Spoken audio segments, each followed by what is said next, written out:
Cada ser humano posee una concepción única de sí mismo. Cada instante de su vida, desde el nacimiento hasta la vejez, contribuye a definir quién es, y tras su muerte permanecen las memorias de lo que alguna vez fue en aquellos que continúan viviendo. Desde una perspectiva individual, somos el resultado de años de experiencias, decisiones y acciones voluntarias. Gran parte de nuestra identidad está construida sobre nuestros recuerdos. Sin embargo, también somos moldeados por la percepción que los demás tienen de nosotros, la imagen que una madre proyecta sobre su hijo, las expectativas de un padre, un profesor o un jefe. Todas esas influencias repercuten de una forma u otra en nuestro yo interno. Las miradas ajenas tienen peso. ¿En qué punto dejamos de ser quienes somos para convertirnos en aquello que otros esperan que seamos? Perderse en ese proceso, vivir una vida que nunca se eligió, sin la fuerza o la voluntad para cambiar de rumbo, puede convertirse en una de las experiencias más desgarradoras que un ser humano puede atravesar. La distorsión de la realidad, la ruptura entre lo que somos y lo que creemos ser, constituye una forma de horror profundamente humana. En la serie de Backrooms de A24, los Still Life son entidades pertenecientes al complejo. Para comprender su naturaleza, primero debemos definir ambos conceptos.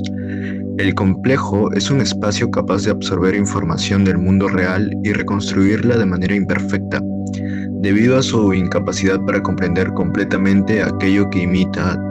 Toda la información que procesa aparece distorsionada. Cuanto más simple es un objeto, más fiel resulta la copia. Cuanto más complejo, mayor es la deformación. Sin embargo, el complejo es incapaz de procesar por completo a los seres humanos y a las criaturas vivas en general. De esa limitación nacen los Still Life, entidades que conservan fragmentos de aquello que intentan replicar, pero cuya existencia es una versión incompleta y deformada de la vida. Son limitaciones que buscan eliminar a los humanos que ingresan a este espacio, como si intentaran reemplazar aquello que jamás lograron comprender. Podemos interpretar al complejo como una forma de vida que se alimenta de la información de la realidad, intentando imitarla y eventualmente suplantarla. Bajo esta perspectiva, los Still Life actúan a partir de los restos de información extraídos de seres vivos reales. Y si una persona permaneciera el tiempo suficiente dentro de una zona donde el complejo obtiene esa información, la copia resultaría en algo que podría llegar a parecerse tanto a la versión original que no solo conservaría su apariencia, sino también fragmentos de su propia naturaleza. Es aquí donde surge el verdadero terror, la posibilidad de que una versión incompleta de nosotros mismos continúa existiendo, conservando nuestra imagen, nuestros gestos e incluso parte de lo que creemos ser, mientras nuestra identidad original se desvanece lentamente. Clark es el protagonista de The Backrooms, la película del 2026. Es un hombre frustrado y divorciado. Se percibe a sí mismo como un mal hombre y menciona directamente por qué cree eso. Ha pasado años dañando a quienes lo rodean para evitar enfrentarse a sus propias fracturas. Ha negado sistemáticamente la responsabilidad sobre sus fracasos, llenándose de resentimiento hacia aquellos que parecen vivir con la tranquilidad que él nunca consiguió alcanzar. Se siente miserable y humillado. Responde intentando tomar el control de cada situación. Si él tiene el poder, nadie puede recordarle aquello en lo que ha fallado. Durante la sesión terapéutica observamos, aunque sea de forma parcial, la dinámica que mantenía con su ex esposa. El dolor que provocaba en ella cada vez que utilizaba su posición para imponerse es evidente.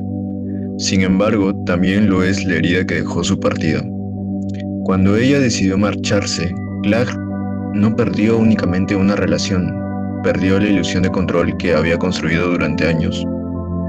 Y aunque probablemente nunca lo admitiría, parte de él la amaba. Cuando desaparece dentro del complejo, la única persona dispuesta a buscarlo es su terapeuta. No solo por sus relatos sobre un espacio imposible, sino porque parecía existir en él una intención genuina de cambiar. Quizás para recuperar a la mujer que lo abandonó. Quizás para demostrarle que fue ella quien se equivocó al marcharse. O quizás porque por primera vez comenzaba a sospechar que el problema siempre había sido él y que debía perderse dentro. Todas estas emociones alimentan al complejo, que termina personificando como el Capitán Clark, el personaje que tanto aborrece interpretar. Seguir roles, como él mismo menciona, lo hace sentir estúpido. No porque desprecia la idea de representar algo, sino porque detesta verse atrapado dentro de una imagen que no eligió para sí mismo. El complejo no comprende a las personas, las interpreta. La prueba más clara de ello es el still life de la ex esposa de Clark. Cada vez que el capitán aparece, ella huye aterrorizada. Existe únicamente como una víctima, como una mujer incapaz de hacer otra cosa que escapar. Pero esa no es la mujer real. La mujer real encontró la fuerza para divorciarse, abandonar a Clark y rehacer su vida. No era una persona definida exclusivamente por el miedo. Sin embargo, el complejo tomó la información obtenida a través de Clark y comenzó a conservar únicamente aquello que resultó más significativo para él. El sufrimiento que provocó y el temor que generó la redujo a una idea. Y si eso fue capaz de hacer con ella, entonces la pregunta inevitable es, ¿qué hizo con Clark? El poder, el odio, la frustración, la inteligencia y la violencia latente fueron extraídos, aislados y distorsionados para dar forma al capitán. No a Clark, sino a una interpretación de Clark, una versión simplificada de aquello que el complejo creyó comprender. Cuando Clark y sus acompañantes se encuentran con la entidad, él resulta ser el único sobreviviente. Las interacciones entre ambos solo son posibles porque los dos se perciben como Clark. Comparten una misma raíz, una misma intención de dañar. La sed de sangre latente en ambos es lo que les permite interactuar con la entidad. Es aquí donde el capitán deja de ser un monstruo y se convierte en algo mucho más inquietante, porque el still life de la ex esposa es evidentemente incorrecto. Nosotros podemos reconocer que esa mujer es mucho más que ese miedo que siente, pero con el capitán ocurre algo diferente. Cuando más conocemos a Clark, más difícil resulta afirmar que la interpretación del complejo esté equivocada respecto a él. Ese hombre que cree que nadie lo necesita, ese hombre que hiere a los demás para protegerse. La expresión aterrada del capitán no es una no intencionada. Es el reflejo del mecanismo de culpa que infringe en los demás, provocado por el terror hacia el mundo. Como dijo la terapeuta, a veces una mente no instruida suele ver el mundo como un lugar hostil, levantando muros sin darnos cuenta. El capitán existe porque entre todo lo que componía Clark, eso fue lo único que consideró esencial. Sin embargo, cuando Clark intenta salvar a su terapeuta, ocurre algo interesante. Ya no hay sed de sangre. Ya no hay búsqueda de poder.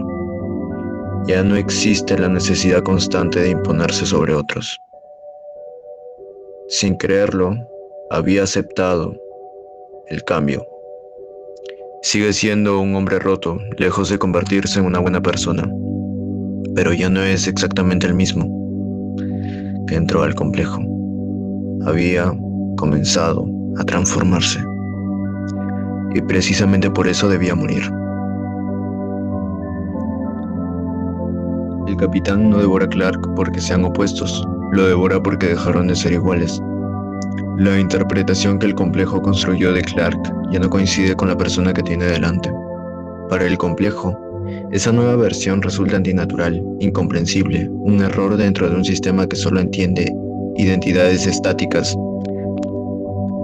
Clark se convierte en un extraño para la única entidad que creyó comprenderlo. Este es el terror de la despersonificación. No un ser reemplazado por una copia, sino en descubrir que una interpretación incompleta de ti mismo puede resultar más persistente que tu propia identidad.